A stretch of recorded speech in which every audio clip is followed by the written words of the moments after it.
So the first thing I want to talk about is I want to go back over rhetorical questions or question hooks because I feel as if we are not necessarily fully getting them. And I feel as if, sometimes you need to go back over something a second time before it sinks in. So just to review some points that we did in yesterday's lesson on Nearpod, rhetorical questions are questions that I like to refer to as boomerang questions. They're questions that we throw out there just like a boomerang and they kind of whip around and come right back to us. Rhetorical questions are effective questions that we can ask a reader that will get them engaged and spark their interest in what we're talking about. And they're a hook, just like a hook goes out and grabs onto a fish and kind of pulls them back into the fisherman. These types of leads or hooks would be the first sentence in your introduction, and they're a way to get your reader in and engaged in your topic. But there's a few things that you need to know about rhetorical questions in order to write them well. The first is that you need to make sure that it's a question that's going to grab your reader's attention. Okay, you need to make sure it's something that is interesting, it's engaging, it's something that somebody would want to be thinking or talking about. Then you want to include one or two related questions. I say that you can include up to two because sometimes your first rhetorical question may be a yes-no question. And then your second question is an open-ended question, meaning it can't be answered with yes-no. You may want to put two questions back to back, okay, but I would never put any more than that.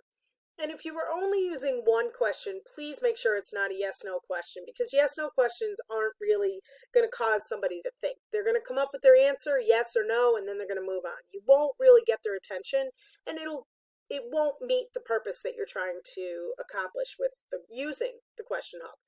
So your question hook, you should ask a question that you want the reader to be thinking about.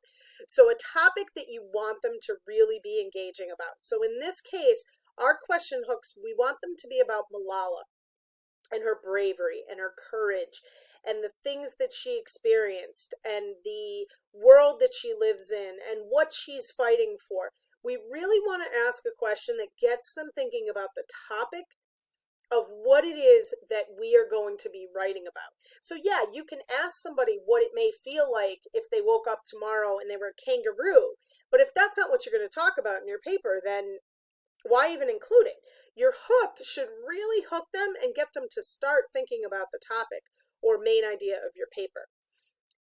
The reader should not be able to answer the question. Rather, the answer to that question should be something that the reader is able to answer only after reading your essay. And it's something that you're going to be answering as you write your essay. So be careful that if your question can be answered very quickly and they don't even need to read your paper, then you may not be doing the best question hook.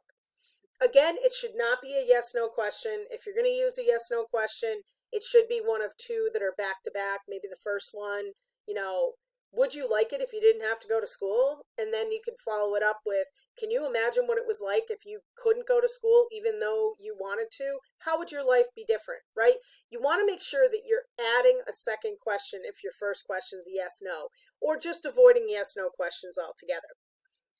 Your question hook should really be a topic or a question that anybody can relate to. So in this case, can everybody relate to a terrorist wanting to shoot them in the head with a gun? No. But can people relate to school and admiring their father and speaking up for what they believe in and being brave in the face of challenges? Yeah. You want to pick those universal experiences that people can relate to and think about really, why can you relate to Malala? Maybe because you're a teenager, maybe because she's gone through some challenges and you have too. You want to find what can people relate to and use that in your question. And your question hook should really relate to the topic or main ideas of your paper. So in this case, if I scroll down just a little bit, I included our essay question here, okay, which is, what is your prompt? What makes Malala Yousafzai such an effective change maker? So your topic is really going to be about Malala. It's going to be about change maker, somebody who makes the world a better place. It's going to be about what she did to change the world. It's going to be about what she believes. It's going to be about the experiences that she experienced.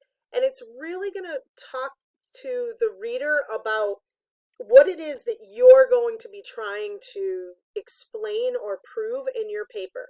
So you're going to follow these question stems, and you're going to go over here to your Padlet. Just give me a minute while I pull it up. So you're going to go into your Padlet, and we had some trouble with this activity yesterday, but really here's what you're going to be doing. You're going to go into this Padlet, and you're going to respond by adding a comment. So just look for my little hi emoji, right? You don't want to change or edit the actual Padlet post, because if you do that, the other students aren't going to see the question stem. They're only going to see your full question hook. So again, I gave you some question hook starters, some beginnings of good question hooks, and I put ... Basically what I want you to do is I want you to go in here and I want you to respond in the comments only, and I want you to write a question hook that may fit for our essay. So it should relate to the importance of education. It should relate to overcoming fear. It should relate to female empowerment or gender equality, the influence of her father, or the importance of family, the teenagers making a difference, or what a change maker might be, overcoming obstacles or fear, helping others and believing in yourself and never giving up. So you're going to want to make sure that you're hitting on these questions and you're actually focusing in on the paper that you're going to be writing. Because my hope is that when you're done, that this Padlet will be a collection, a board of all these amazing question hooks, and that each of us will have a choice of many, many different question hooks that we can use to begin writing our essay about Malala and why she is an effective change maker. And maybe you're going to write a question hook and it'll be good, but maybe you like one that somebody else wrote better. So we're going to be a community of writers in this case, and we're going to write together. So I'm going to give you a few guidelines as you're doing this. Okay, once again, please make sure that you're responding in the comments and that you're not changing the original post itself. Okay, so what's in bold, you should not be changing that, but rather you should be using that to start your sentence. So watch me as I do this. What if you woke up in the hospital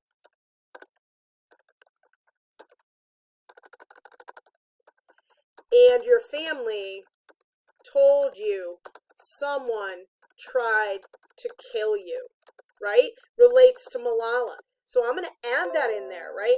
What I did is I just added a question hook that related to my topics and themes, but I wrote it in my comments. And the other thing I want to say, and I don't feel as if I should, but I want to make sure that I'm reiterating my expectations. I don't want to see emojis. I don't want to see pictures in here. I don't want to see anything that's not related to the topic, okay? Don't go writing your own thing about something completely different. Keep it appropriate. Make sure that it is school related. Make sure it's related to the topic at hand. I love using the tool of Padlet, but I would hate for us not to be able to use it because people were not using it for educational purposes or appropriately. So you are going to write 2 to 3 question hooks about Malala after reading the Malala essay. And then when you're done, what you're going to do is your final step today is you're going to go through and you're going to rate. Okay, so you're going to find other question hooks that you really like, and you're either going to give them 5 ratings, maybe you're going to give them 4. Okay, I want you to find some question hooks that you really like, and I want you to rate them. Okay, so I want you to give question hooks. Now, don't rate negatively. If somebody wrote a question and you want to give it 1 or 2 stars, don't do that. That's going to hurt somebody's feelings. But I really want you to go back after you've written your 2 to 3 question hooks and added them to the comment thread. I'd like you then to go in and read all of the question hooks, and I'd like you to give 2 or 3 different people either 4 or 5-star ratings. That may help your classmates know which the best question hooks are. So have fun, focus in. The best way to learn how to write good question hooks is to really do it. Some of you, it's going to be natural. Some of you may struggle with this a little bit. But as with most things in writing, the only way we get better is by doing it more and more. And don't worry, if the question hook isn't quite right, that's why I'm here to help you and we can edit it. But we're going to work as a community of writers. You're going to write 2 to 3 question hooks. Again, you're going to write them as your add comment. Do not change the original question hook. And then you're going to read the question hooks offered by your classmates, and you're going to rate 2 to 3 of those with either 4 or 5 stars. Enjoy. I can't wait to read your question hooks tomorrow. Thanks so much, guys. Bye-bye.